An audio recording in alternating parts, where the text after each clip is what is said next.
Good morning, students. In the previous class, we have discussed about the difference between manure and fertilizers. There do we have discussed that how manure they are better over the use of fertilizers. Manures they are eco-friendly, they are fruitful in each and every aspect. Afterwards, we have discussed about the role of the leguminous plants in increasing the fertility of the soil. After which, now today we'll discuss about the topic irrigation. What is irrigation? It means the supply of water to the plants in the field is known as irrigation.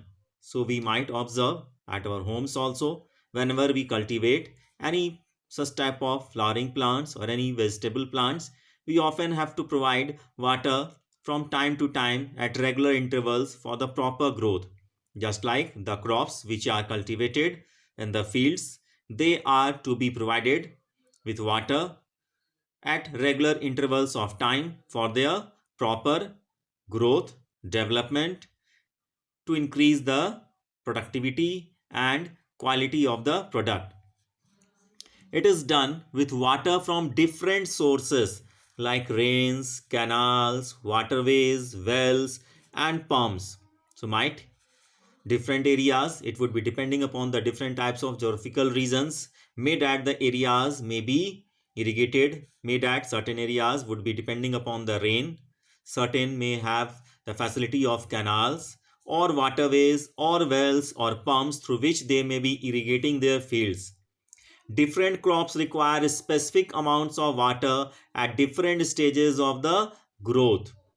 Do we also observe that the water requirement for different types of plants are different? All the crops they do not require the same amount of water and also not at the same stage. That has been mentioned here. For example, paddy is transplanted in standing water and requires constant irrigation. So do we might observe paddy, it is a kharif crop. It is cultivated in the season of monsoon, that is rainy season, and it is always transplanted in standing water. The fields they are filled with water and the farmers they might maybe transplanting the seedlings from the nursery to the desired piece of land, and it requires constant irrigation. Whereas on the other hand, the wet irrigation is needed only before tilling, means it requires irrigation before tilling. Tilling means sowing, and also at the time of flowering. So mean it requires less amount of water as compared to the paddy crop. Now, excessive supply of water can reduce air spaces in the soil spaces and can cause water logging.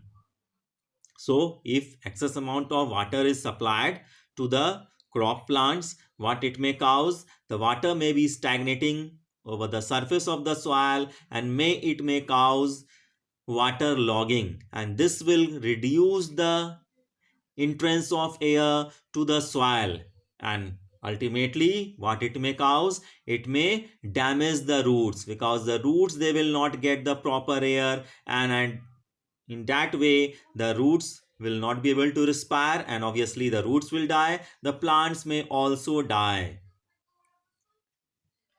Next is traditional systems of irrigation.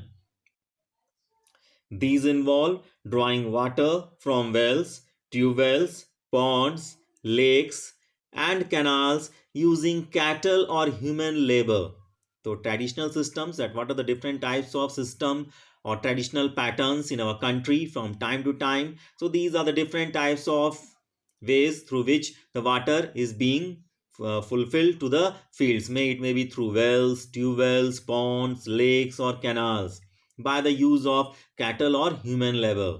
Pumps are also used to lift water. The pulley system and the lever system are examples of traditional systems of irrigation.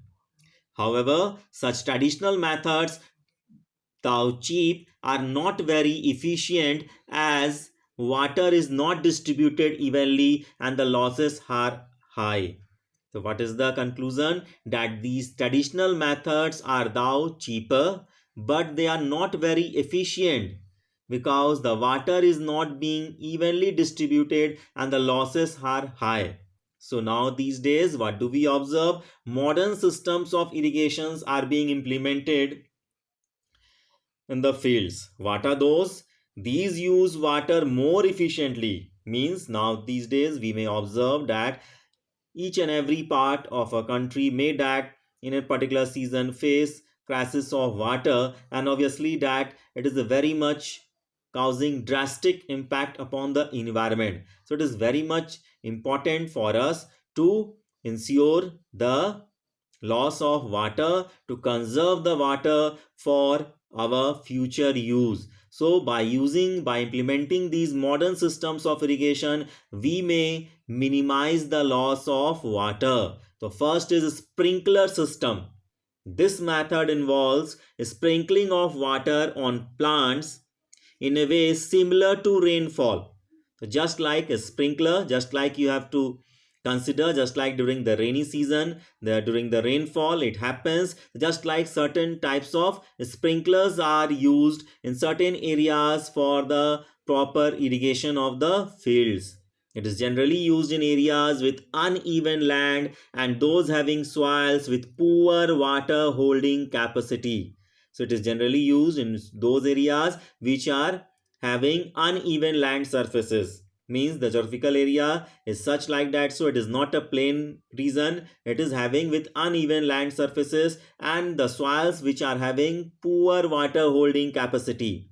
Perpendicular pipes with rotating nozzles on top are joined to the main pipeline. So perpendicular pipes would be fixed with having rotating nozzles, means the nozzles will rotate and it will irrigate the fields through the help of main pipeline which led in the field. When water is made to flow through the pipeline under pressure using a pump, it moves out of the nozzle in all directions and falls onto the ground. Might if you visited certain parks or certain areas, there you may observe those sprinklers which are using the water, which are helping to minimize the loss of water. Next is drip irrigation.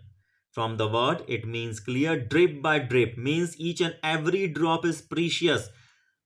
So we have to minimize the loss of waters. In this method, it would be much more fruitful and much more advantageous. So this method is very useful for areas having acute water shortage. In this method, water falls drop by drop near the roots through narrow pipes and tubes. Hence, there is no wastage of water in this method. So, if we compare the sprinkler method of irrigation and the drip irrigation, we may come to the conclusion that drip irrigation, it minimizes the loss of water up to so much extent as compared to sprinkler irrigation. Sometimes untimely rains and strong winds result in falling down of plants at the grain maturation stage. Might we may observe that during certain times or seasons that the crops are ready, they are to be harvested, and may that just before the harvesting that sometimes untimely rains and strong winds, what they causes, the results in falling down of crop plants at their grain maturation stage, and this is called lodging. And obviously if such type of situation arises, it will adversely affect the quality and yield of grains. So what it may cause, may that the crop plants may fall down, they may be submerged in water. During this case, what it may cause, obviously the quality will deteriorate and also the quantity will also decrease. This is called as water lodging. So there is a difference between these two terms. We have discussed water lodging and water logging. Here we have discussed water logging. It was having the meaning that excessive supply of water can reduce the air within the soil spaces and cause water logging. So this is water logging, and this one is water lodging. which means untimely rains and strong winds results in falling down of crops plants at the grain maturation stage, and this is called lodging. So that you have to be careful in remembering these two terms, water logging and lodging. Till so far here, thank you, have a nice day. In the next class we'll discuss about crop protection and its management.